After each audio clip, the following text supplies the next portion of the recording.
Comment gérer son stress lors d'une présentation, c'est-à-dire pour ne pas paniquer? Eh ben, je vais te faire une présentation pour t'expliquer comment gérer son stress devant une présentation. Et pour te prouver mon authenticité, il n'y aura pas de cut. Donc il y aura du montage parce que je vais te montrer mes slides, mais il n'y aura pas de cut. Alors, commençons tout de suite. Donc, gérer son stress. Ok, donc il paraît que c'est toujours bien de commencer une présentation par une définition ou une motivation. Donc, on va commencer par la définition du stress. Alors, le stress, c'est quoi? C'est une réaction face à l'organisme. Pourquoi est-ce que j'ai mis ça? C'est juste pour rappeler que le stress, c'est quelque chose de normal. Il ne faut pas avoir honte de ça. Donc, première chose, c'est normal que tu stresses. Mais ça se travaille et c'est ce qu'on va voir ici, dans cette présentation, dans cette belle vidéo. Passons à la suite. Ok, si j'ai dans le bon sens, c'est mieux. Alors, qu'est-ce qu'on verra? On verra mon expérience. Donc, c'est-à-dire que j'ai pas toujours été à l'aise face à des présentations et je vais expliquer pourquoi j'ai pas été à l'aise. Franchement, c'est pas du beau à voir. Hein. Je me suis pas filmé parce que c'est des présentations qui étaient à l'école, mais si ça avait été le cas, ah là là, je vous dis pas. Enfin, soit. Par contre, je m'y suis pris. J'ai établi des choses pour pouvoir être à l'aise quand je parle devant les gens, devant plein de gens. Et on va voir comment je m'y suis pris. Voilà, donc c'est ça. Et donc, je vais vous donner deux exercices. Un qui sera efficace, mais peut-être un peu plus compliqué à mettre en place, on verra ensemble. Et un autre qui sera plus simple dans le sens plus simple à mettre en place. Ensuite, ce sera juste une question de pratique. Si vous faites les deux en même temps, là c'est sûr, vous pouvez les répéter, et c'est sûr que vous allez gérer votre stress lors d'une présentation. Il n'y a pas d'autre choix en fait, vous gérez à force de répéter. Enfin, soit, et on va finir par une petite conclusion. Cette conclusion, bon, on verra, c'est un petit résumé. C'est très important de finir par un résumé. Passons à la suite. Donc, mon expérience. Eh ben, quand je faisais des présentations de groupe, il s'avère que ça n'allait pas. Je paniquais. Je paniquais au point que, à l'entraînement, quand je faisais ça avec mes amis, quand je faisais la présentation avec mes amis, tout se passait bien. Et puis, quand j'étais en classe, je ne savais plus, genre j'avais des blancs, je ne savais plus quoi dire, ça n'allait pas, genre comme si tout s'évaporait. Alors, j'ai voulu travailler sur ça, et c'est pour ça que je vous fais cette vidéo. Et ça en était un point que, en fait, je bégayais vraiment fort, alors que ok, peut-être que je bégaye comme dans la vie de tous les jours, j'allais dire que l'inverse, mais non, si, peut-être que je le fais. Mais par contre, il y avait beaucoup de mais genre vraiment prononcé. Il y avait des silences où je savais même plus quoi parler parce que j'étais tétanisé. Ça n'allait pas et je devais réagir. Et en plus, un autre point pour lequel je voulais le faire, c'est parce que être à l'aise devant les gens, en général, ça peut être une forme de charisme. Et moi, vu que j'ai envie d'être charismatique, je veux gérer une présentation devant les gens. Voilà. Passons au prochain slide. Alors, comment je m'y suis pris? Premièrement, les repas de famille. C'est quelque chose qu'il faut apprécier, bien sûr. Et on pourrait tout en faire une vidéo sur ça, mais bon, enfin, ça, c'est pas la question. Ce que je veux dire, c'est que c'est une très bonne opportunité pour faire des présentations. Parce que quand tu dois faire des présentations devant des profs ou devant des collègues, devant, je sais pas, mais ce sont des gens qui sont un peu moins proches de toi. Alors, autant commencer par des gens qui sont plus proches pour être plus à l'aise, pour réduire la marge de manœuvre. On verra un exercice juste après qui sera encore plus simple que ça. Et donc, je disais, fais une petite présentation devant ta famille, une présentation qui dure 10 minutes, en tout cas, c'est ce que j'ai fait.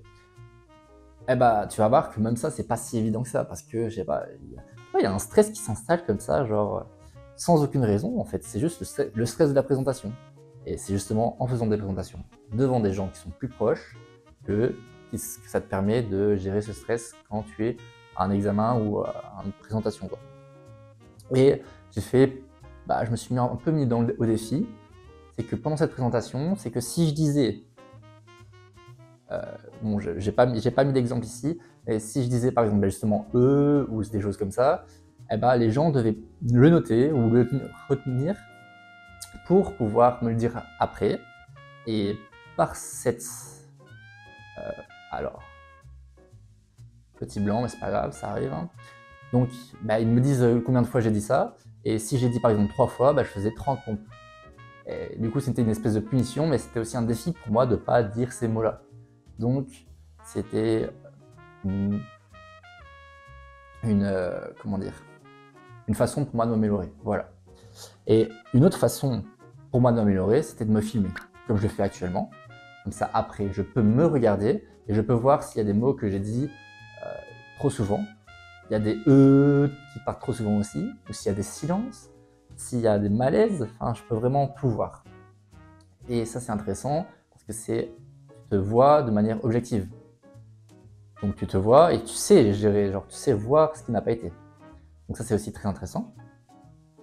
Et donc, bah oui, ce que je disais, c'est qu'il faut regarder la vidéo pour savoir en tirer des conclusions. Donc, fin soit, ça, c'était vraiment un point qui a été crucial pour moi. Mais je vais t'expliquer quand même l'étape d'avant. L'étape d'avant, c'était, donc là, on passe à l'exercice 2. C'était des vidéos sur YouTube. Donc, j'ai d'abord fait des vidéos sur YouTube, puis j'ai présenté à ma famille. Ça a été dans ce sens-là. On verra que tu ne dois pas forcément faire des vidéos sur YouTube, t'inquiète pas, mais ça, on verra sur le prochain style. Mais ce que je vais te donner mon expérience à moi. Comment je m'y suis pris? Bon, je vérifie juste que la batterie va encore de mon micro parce qu'il n'y avait plus de batterie juste avant. Donc, ce que j'ai fait, c'est que j'ai fait un défi de 7 jours où je publiais une vidéo par jour, qu'importe le sujet, on verra, qu'importe. Le but, c'était juste de ne pas faire de montage et de savoir parler. Parce que c'est pas évident de parler de manière continue. C'est vraiment comme une présentation. C'est peut-être même plus dur, je sais pas. Mais en tout cas, c'est un très bon exercice pour savoir gérer une présentation. Et même quand on parle devant une caméra, eh ben, on stresse. Donc, c'est un bon exercice. Et donc, j'ai fait ce défi, ce qui m'a permis de m'exercer pendant, sans s'arrêter, genre de parler sans s'arrêter. Et comme je viens de le dire, même si c'est juste à une caméra, bah, tu vas comme stresser. Parce que tu sais qu'il y a des gens qui vont le voir. Et genre, psychologiquement, tu te dis que tu dois être performant, tu ne peux pas bégayer parce qu'il y a des gens qui vont le voir. Donc ça va pas. Et oui, comme je l'ai dit, donc il n'y a pas de montage. Enfin, soit, passons à la suite. Oui, donc toi, ce que tu peux faire, c'est des vidéos avec ton téléphone. Le truc, c'est que tu ne dois pas forcément les publier sur YouTube, bien que je t'encourage à le faire. Ça peut être un début de chaîne YouTube, incroyable d'ailleurs. Pense à moi, si c'est le cas. Mais ce que je peux te proposer de faire, c'est de te filmer avec ton téléphone. Tu le poses, si tu as un trépied, tant mieux. Si pas, juste tu le poses, tu te filmes. Sur des thèmes qu'on verra juste après. Tu te filmes pas longtemps, 2 minutes, c'est suffisant. Juste, tu fais ça pendant plusieurs jours. Donc là, moi, ce que je te propose, c'est de faire ça pendant 5 jours d'affilée. Comme ça, tu as un timing. Tous les jours, tu te mets une certaine heure, tu le fais. Et tu fais ta petite vidéo. Tu l'envoies à des proches à toi.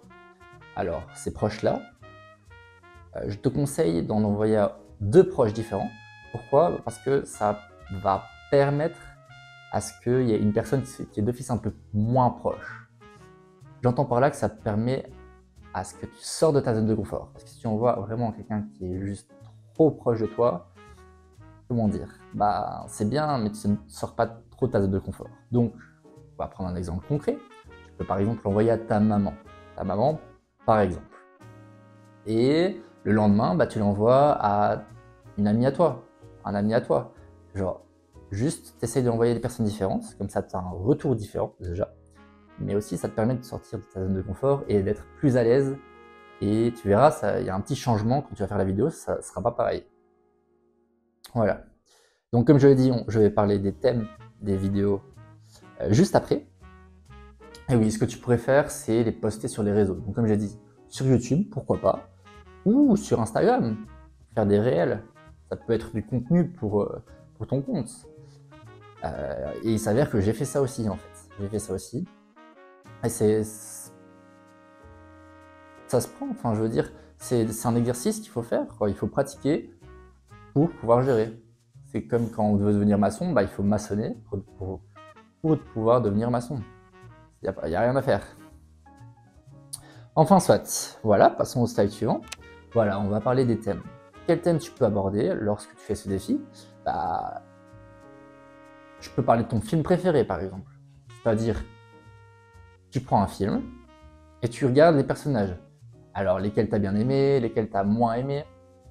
Tu peux parler de scènes d'action que t'as bien aimé, des moments qui ont été émotifs pour toi, ou genre tu as été triste, ou tu as été ému, je sais pas. Vraiment, tu peux parler de tout. Donc ça, c'est le premier thème. Bon, en vrai, je vais pas faire la liste de tous les thèmes parce que il suffit juste que tu mettes pause, que tu lises.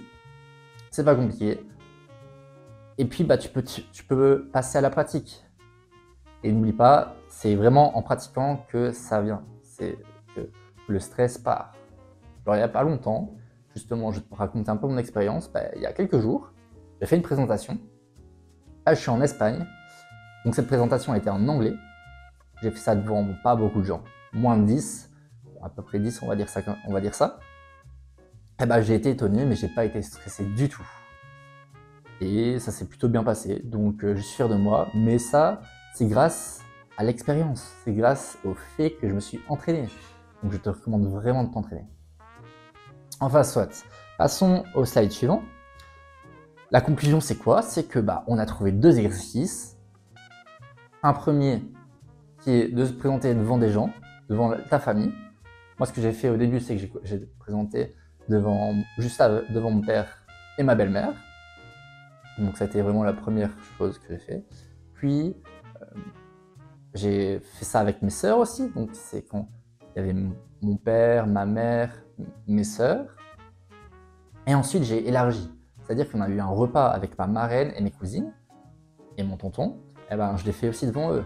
Donc ça permet d'avoir des gens qui sont un peu moins proches. Ça permet à ce que ce ne soit pas toujours la même chose. Parce que ce ne sera pas la même chose quand tu seras devant ton prof. Hein. Et oui, voilà. Bon, et le deuxième exercice, c'était quoi? C'était de faire des vidéos. C'est pas hyper compliqué de faire des vidéos, mais ça permet vraiment de t'exercer. Donc je te recommande vraiment fort de faire. Je vais pas m'attarder sur le sujet, la présentation, elle est finie. Je veux juste te dire que si jamais tu as aimé ce que j'ai présenté, n'hésite pas à t'abonner. En tout cas, pour moi, c'était un plaisir vraiment de faire cette présentation. Je commence à bien aimer faire des présentations, c'est bizarre. Abonne-toi, je te dis ciao, et c'est ciao!